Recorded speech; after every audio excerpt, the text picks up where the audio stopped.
steps that you take to get started with these new novels you've been writing? Well, I always start with a binder and a lot of blank pieces of paper. And then the very first thing I do is I sit down and I write out a prayer by hand. And I just surrender myself to the Lord. Do you want me to write a new book? What is it? And then I just thank him for this gift he gave me of telling stories and the opportunity to be able to write books. And then I always pray for the readers. I always write that in the prayer, that whatever it is that the story's about would really touch the hearts of the people that pick up the book, because that's what I want.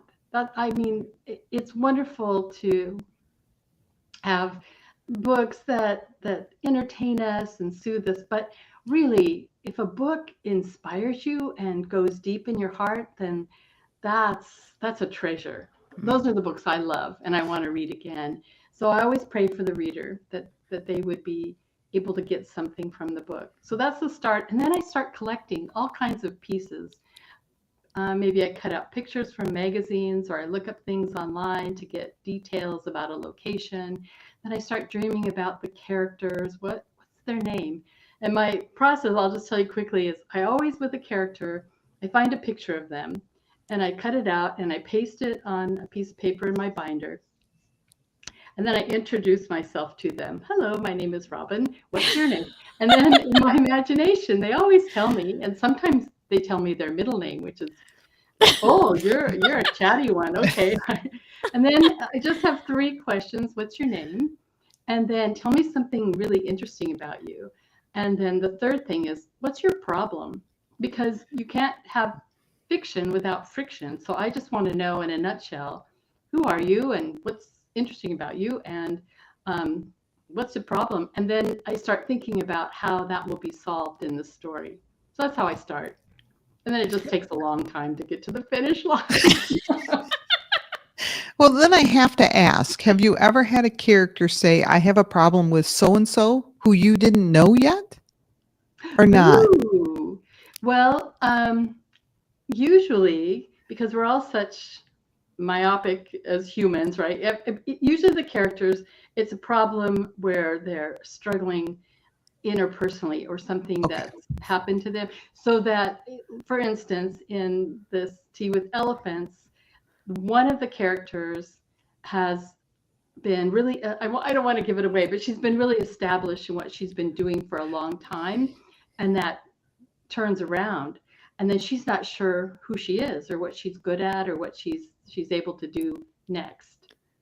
So one of those life moments where you just kind of feel like the rug was pulled out from under you. And really, by the time you're 40, you've had a few of those, right? Couple. Oh yeah. Couple. Oh Yeah. yeah. Oh yeah. And well, Robin, do you think there is something about being on a journey, like a physical journey, that makes a difference than when you're just sitting at home with those problems or issues? 100%. Because at home, we're in our routines and we're always just going on to do the next thing, or take care of the other people that are in our lives, or be, in that kind of cycle. I've been talking so much. I'm going to take a cough drop because Go for it. But And while you do that, Robin, I'll let you do that. We've got a QR code on the screen. If anybody watching wants to order the book real quick, you can take a picture of that and we can get you a copy. Okay. So I really forgot what the question was. Being on a journey. If there's something about physically being somewhere else that helps us in terms of approaching our problems. To get a drink of water, and I think that what happens is that there you are with all these other distractions toned down or gone. And then, especially with friends, it's the girlfriend thing when you just start opening up, and then this reminds you of this, and then you talk about this. And so you really tend to go more into what really matters, because you have the luxury of time to do that. And then the other part of it is just travel. You're out of your comfort zone, or everything's new and different. So you're sort of processing as you experience it. I love to travel. I love that part of how it expands your understanding of the rest of the world and how people live in different places. Definitely.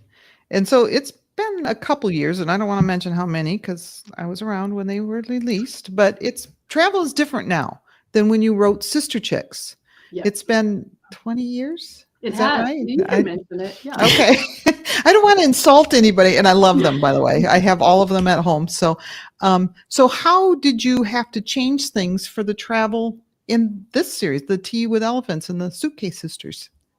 Well, I found that there's a lot more restrictions with how you can, for instance,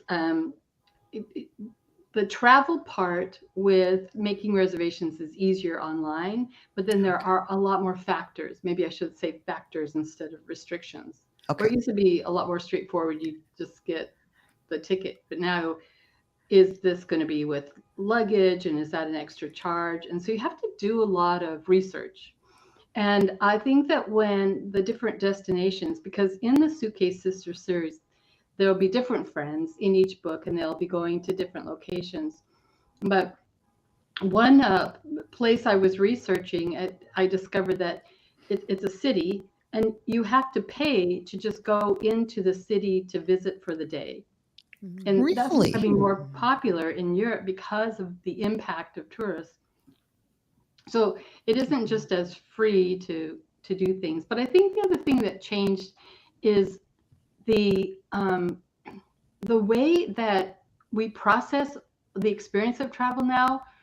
Photos are different, being online, sharing on your Instagram account, so I had to include that in Tea with Elephants, where that wasn't even really a factor. They would, maybe the Sister Chicks would bring a camera along, take a picture, but Yeah, that's true. yeah, Yes. different now. Nobody was on Facebook 24/7. So, Mm-mm. yeah.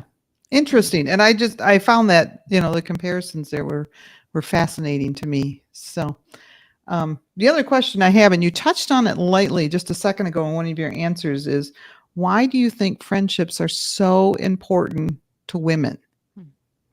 I mean, your books have included that from day one. Yes, yes, and they probably always will, because I have experienced that where, and I have a sister, and we're close, and we have that chance to have that friendship relationship. But I think with other women, when you find a kindred spirit and you find a topic that you both want to explore, or if you both love to travel or something, there's something that happens where you feel known and seen and heard, and you have the ability to give that to your friend. That gift, it's a sort of hospitality, isn't it? And it's a gift, and we don't get that from everybody or from a lot of career places or something. There's different goals and objectives, but when it's just a friendship where you just feel like I feel at home when I'm with you, I can just open up, and that's a it's a very valuable, it's a gift, but it is almost in some ways becoming a lost art, I think, because we spend so much time online and we can just text a message. We don't have that face-to-face sort of see their expression and really understand, and no filters, just this is what I'm thinking and feeling. So we need that. We need that communion, that fellowship. And that's a Definitely. dynamic in Tea with Elephants that I really appreciated. The way the two friends are really able to get down to heart issues, like core issues, when they're struggling so much in their faith and in their lives. So, and one of the things that you talk about is how to move forward in faith, even when the future is unclear. Mhm. Is that something that you feel like you relate to a lot in your life, or is this, how Yes. did that come up as a theme in this book?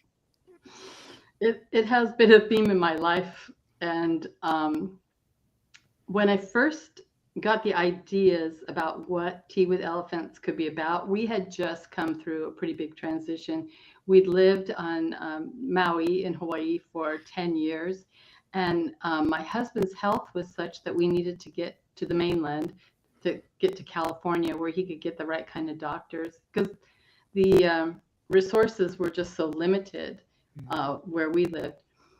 And that was a big move, and that was quick and just, I mean, we sold everything and left both cars and just brought 2 suitcases each and moved into an apartment and rented furniture. I mean, it was just Wow. like, if we're going to do this, we have to really be all in.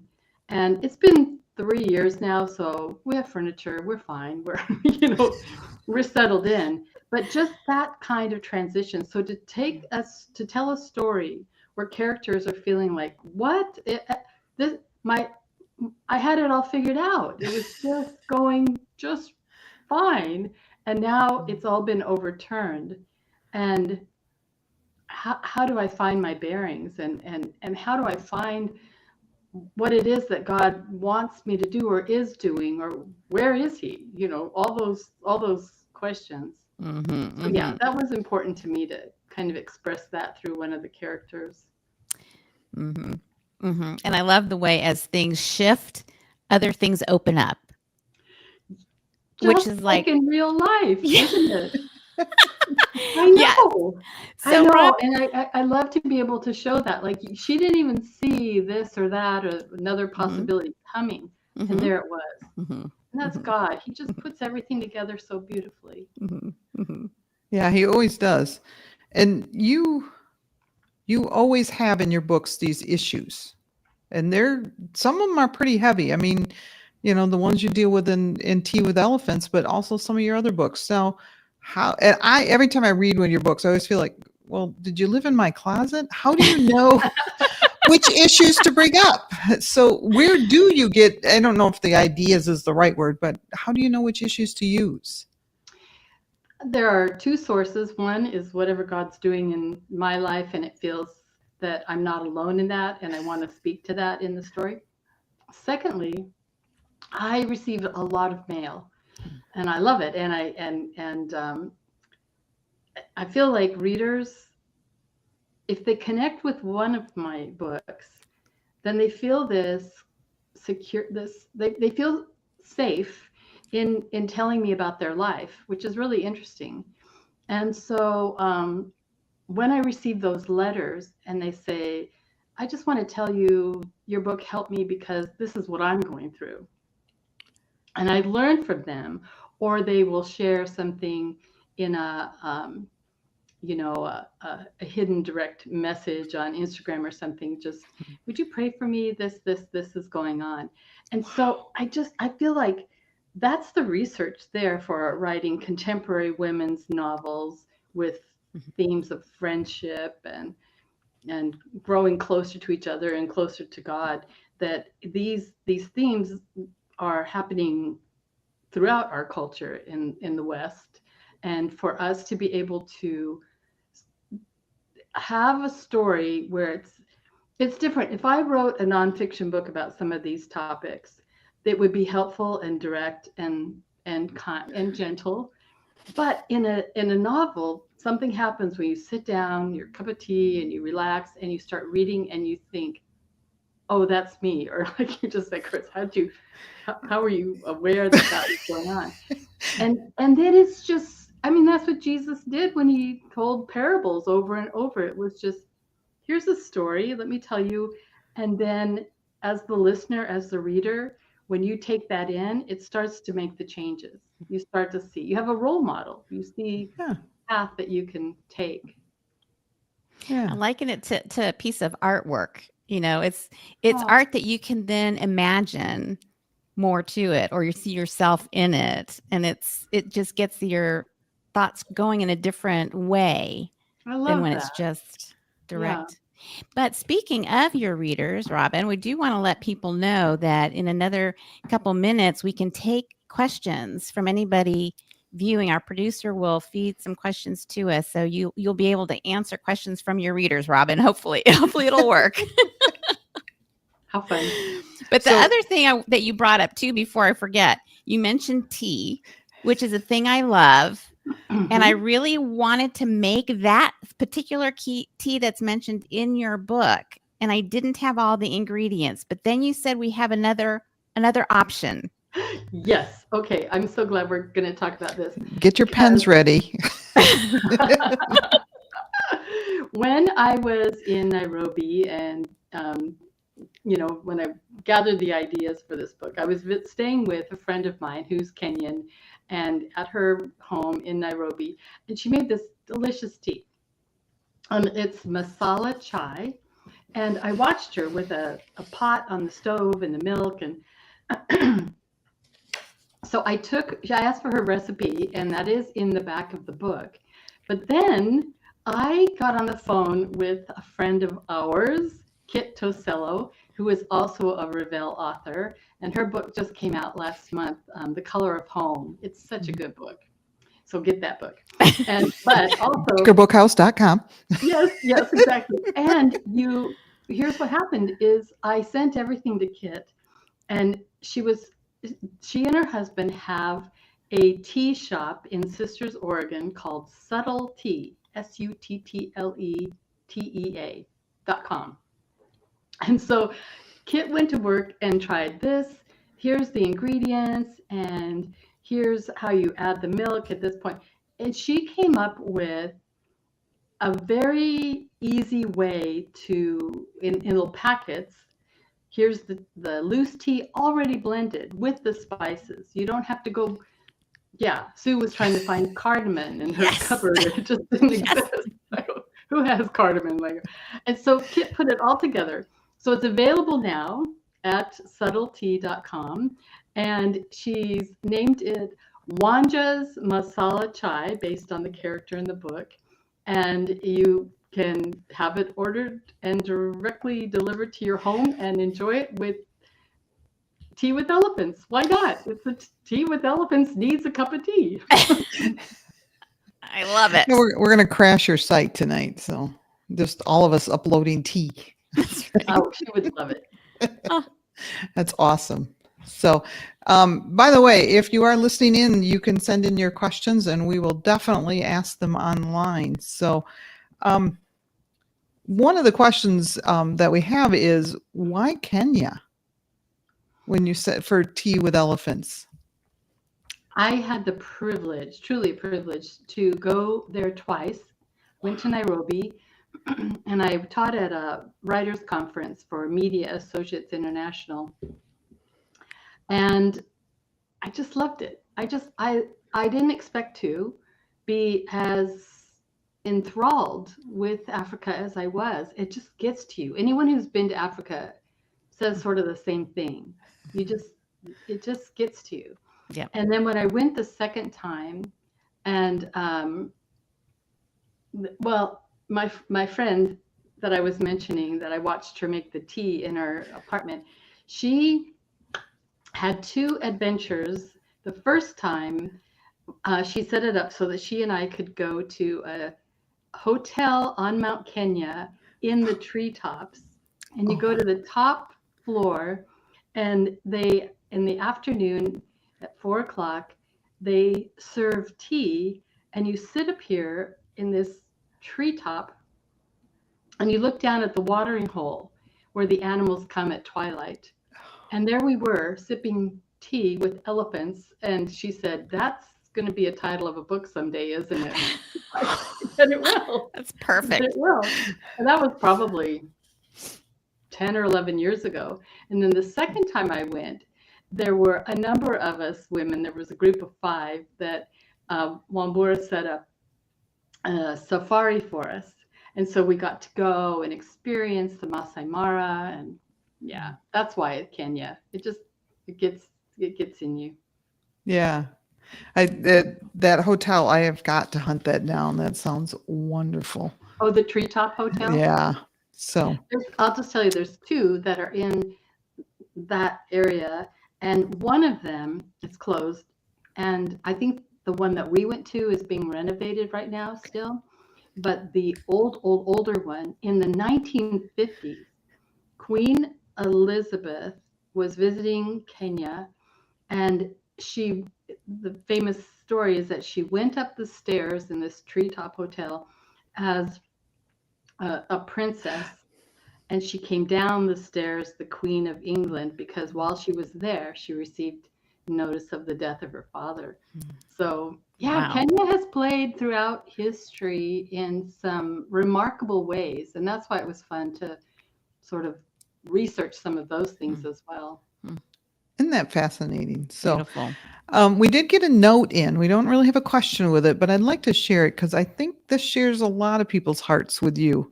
I will always remember how you cared enough to respond to a letter I wrote to you in 1988 when I was a junior high, which now we all feel very old. Thank you. Yeah. But I was so excited to get your letter, and I was so into the Christy Miller series, and that's from Marnie. And I think she sums that up for a lot of people, that Christy Miller series walked with a lot of girls and still does. We still carry them here at the store, still sell them quite often. That generations are now sharing them with each other. So this is very indulgent of me, but is there going to be like a middle-aged Christy Miller series or grandparent Millie? Somebody to teach me how to do this. I know. Well, in the Haven Maker series, Christy and Sierra are now in their 30s. So that's as far as they've gone. So from teenage years up. But that makes me laugh, Chris, because quite a few years ago, Randy Alcorn told me that his daughters had been reading the Christy Miller books. And he said, you just have to keep going, like Christy and Todd in the grandparent years and the rest home years and the new heaven and the new earth. I'm with it. I'm signing up now. Where do I buy these? I know. Oh, awesome. It's neat to hear that. And I'm glad I can share that with you because I hear that here a lot. And it probably is grandmas now that are coming in to buy the Christy Miller and even the Sarah Jensen ones to share with their granddaughters and even nieces. And I hear that too. So, and all the way up, like I said, you got us through certain spots where we had no idea what we were doing.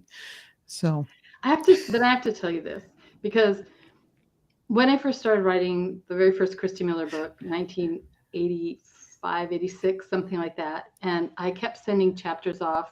I'd written children's books that were published, but not novels. And I was sending off the first couple chapters and kept getting the rejection letters back from all the Christian publishers. I had 10 rejection letters. And they said, we just don't see a market for books like this. And they were wrong. I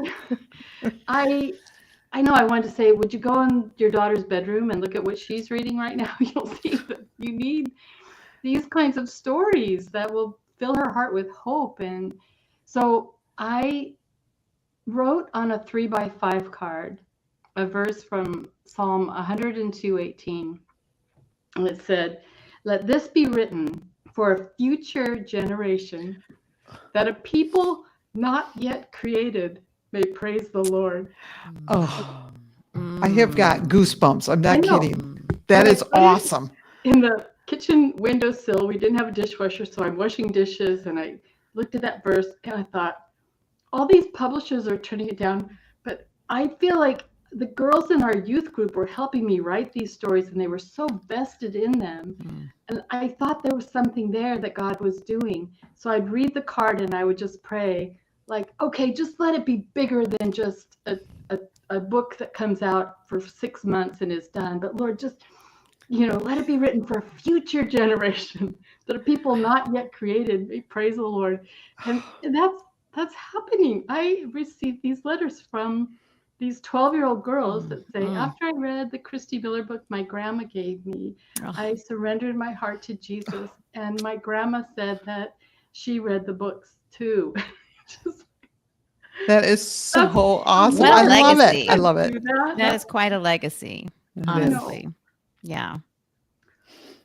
Well, Robin, We did get another comment in our chat, and it says, Robin, I love all your books. I'm loving this new book. Is there a plan to have it in Portuguese? My friends in Brazil are looking forward to reading your new book.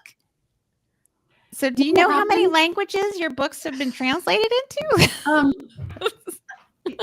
Some, but with this is so amazing. In Brazil, I went to Brazil with my husband 15, 18 years ago, and they had taken the Christy Miller books, translated them into Portuguese. Wow. And they were using the books in the private Christian school as curriculum, so that the girls would read the book and answer questions, memorize the verses that were maybe mentioned in the book or something. And so all these years, and it's now the next generation in Brazil that are still reading the Christy Miller books. But yes, to answer that question, I did hear from a publisher in Brazil that they secured the rights from Revell Publishers to translate Tea with Elephants into Portuguese. Awesome. Awesome. Fabulous. Awesome. It's coming. It's coming. And then this is from Joy. I began the book today, and I'm assuming she means Tea with Elephants. I've already been near tears, which I also can relate to, Joy. It's so rich and deep, and I've only just begun. So you touch hearts in ways that a lot of people can't. And I thought it's we were a going to have gift. questions and everything's just Yeah, we didn't bring Kleenex along. This isn't good, ladies. Let's have a serious question here. Nothing with tears. So and that does lead me to ask, though, is can you hint at what the next, at one time, I think there's supposed to be 3 books, maybe, hopefully, prayerfully, there will be more, but where are we headed next? And maybe for the 3rd book? So the 3rd book I'm writing right now, and I don't know if I can officially say the title, but it is another fabulous destination, and it'll be out in 2025. Have me come back on when I can talk about it. Okay, leave it on the cliffhanger right there. We only have a minute or so. We need to wrap things up. Robin, this has been an absolute joy. We want all of our listeners to know and viewers that we are recording this, and we'll edit it down and include a version of this interview on one of our upcoming episodes of Pages and People. So keep your eyes out for that. We also want people to know, as Chris mentioned earlier, you can still get 30% off of your books purchased through bakerbookhouse.com and get free shipping. And we have a new episode of Pages and People that will be released this Thursday, which will be on a different topic, not fiction, but it'll be two other really good authors that we think you'll really enjoy hearing from. So, Robin, thank you again so much. And yes, we need to have you back as soon as possible. Preferably in the store, though. Yes. Just a hint. Even better. I would love that. We'll do We that. would too. So you got an open-ended invite here to the store anytime you want to come. So go to Subtle Tea and get your masala chai. And I will say asante sana, which is Swahili for thank you very much. Very nice. Thank you, Robin. And you guys all have a good day.